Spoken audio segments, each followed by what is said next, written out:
Welcome back to the Grimm Workshop. Today we're going to be taking our improvised PVC Survival Bow and we're going to be making it a lot more accurate and user-friendly.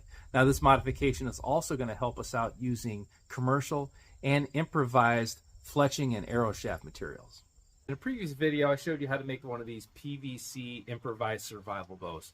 And this is a real simple bow, real inexpensive, very minimal tools. We built this entire bow using just a Grimm card and a little bit of paracord here. So hopefully by now you've taken the time to go ahead and build one of these. If you're new to archery, this is a great way to learn and to develop proper form and to learn instinctive shooting a little bit. So if you ever need to use some of the Grimm arrowhead cards in a survival situation, you're a little bit more prepared for that. And if you're already an archer, it's a good idea to learn how to just make a bow off the landscape in an urban or a rural situation. So as far as PVC bows go, there are a lot better bows than this if you want to start getting into heat forming some of these bows. And if you're packing a dedicated survival bow, there's better options as well. But using this as a base, we're going to develop this bow a little bit more, make it easier to shoot, and make it more powerful. So this is an extremely primitive bow. This is what's called a D bow. So this doesn't have a stiff handle section that the bow doesn't bend through. This entire bow is going to be bending. That is easier to make. It gives you a shorter overall length. But the problem with a D bow, especially one that you don't really have a handle section on, is you can shoot it just fine, but there's no top and there's no bottom. So you can pick it up one way. You can have a top limb on the bottom limb on the top.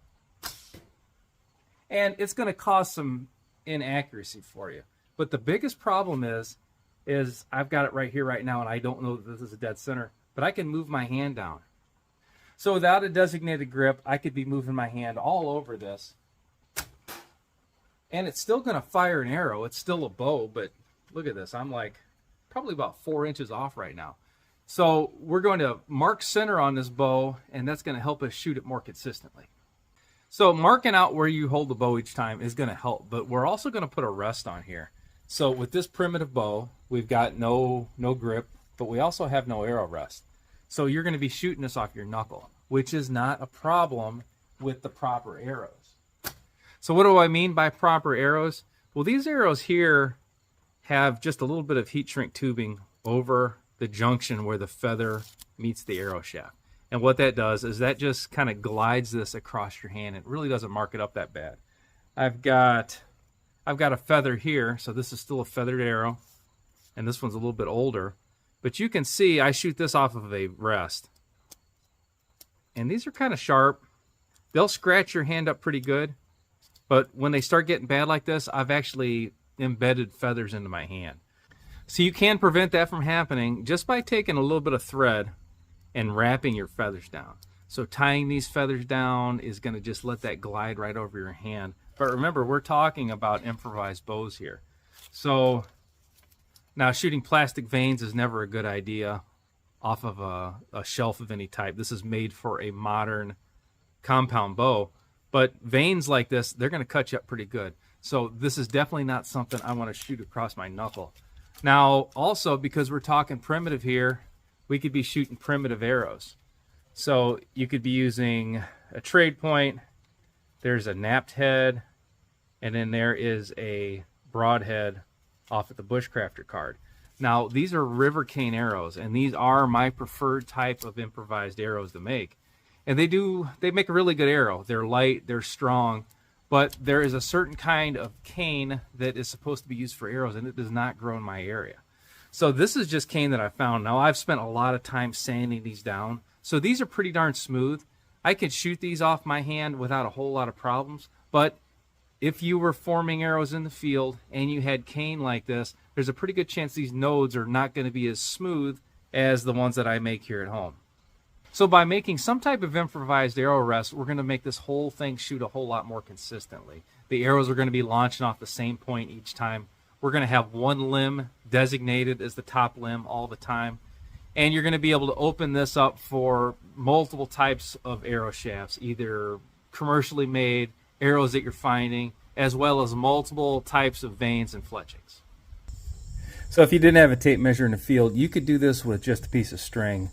Get the full length of the bow and cut it in half. But we know we have a 60-inch bow, so we're going to go ahead and mark center. So that's going to be 30 inches. Now I'm going to go up 2 inches, and I'm going to mark this at 32, and I'm going to go down 2 inches and mark this at 28. That's going to be my 4-inch handle section. So now that we've marked center and we're going to be holding this in the same spot each time, I'm going to show you a couple real quick rest options. This is the fastest one, but this is not my favorite. So I've got a bigger tie wrap here, and I'm going to come around from the back side, and I'm just going to tighten this down. Now we want to launch this arrow from the 2-inch off center mark. So we're just going to tighten this down. Make sure it's where we want it, and then we're going to go ahead and cut it off.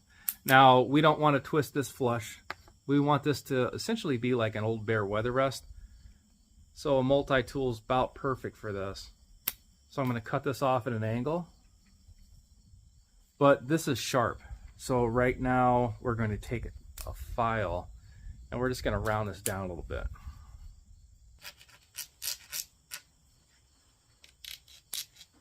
So with that same file, you can kind of give yourself just a little bit of groove to help hold the arrow in. And this is okay. This is functional. But the next one I'm going to show you is going to be even better. To make my favorite type of improvised arrow rest, we're going to use a broken wooden arrow. And if you don't have any broken wooden arrows, you can get a stick out of the woods that's approximately the same diameter as your arrows. We're also going to be using a little bit of duct tape off of a spool tool and the knife and the saw off the hot shot card. So let me grab my knife, and I'll grab this saw as well. Now I want a piece about 3 inches long.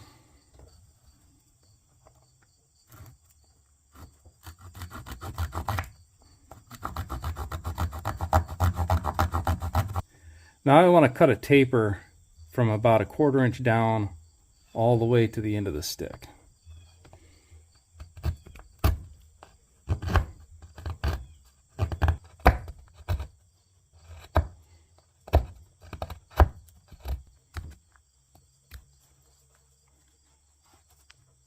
So this is going to tape to the bow at an angle. So this top piece here needs to get trimmed down.